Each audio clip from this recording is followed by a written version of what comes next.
A new report, early voting numbers are actually looking good for Democrats. To pollster Frank Luntz on what this means for the GOP come November 4th, we should caution here that in Colorado and Georgia and among a couple of other places, the Democrats are getting out their base, or better than they thought, right? Explain.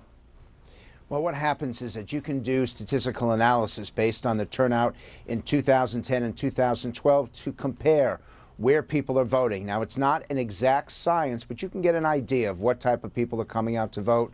And, Neil, it's very inconsistent. In certain states, such as Louisiana and Arkansas, the turnout in Republican areas has actually been higher than what people expected.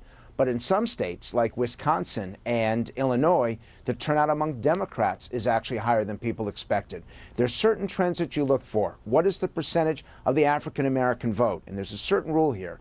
90% of elections, African-Americans vote Democrat 90% of the time. So the higher the black turnout, the higher the Democratic vote.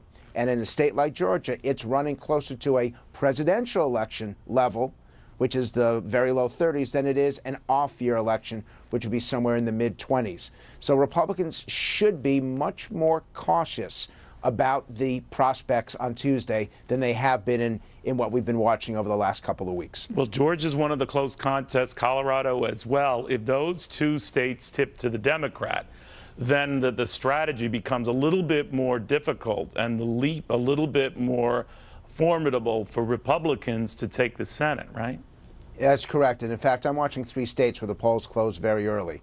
New Hampshire, where I will tell you that up until 24 hours ago, I thought that Jeanne Shaheen would be elected, that she would be reelected senator.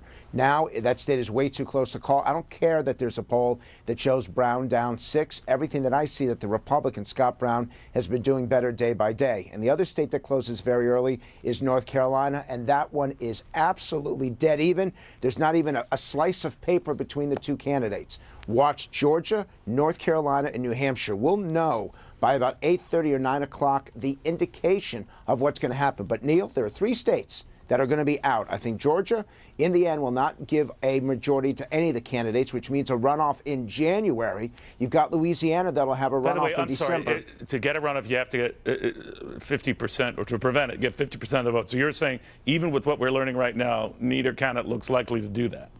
Correct. Michelle Nunn, I believe, has a lead at this point. Right. But I don't think it's enough of a lead for her to get a majority. And Alaska, where the Democrats are putting in a tremendous effort to turn out the vote in very obscure areas, I don't think we're going to know who's going to control the Senate for days, let alone hours after the polls close. Well, that's going to be weird for the lame duck session, right? I mean, like, who's on first?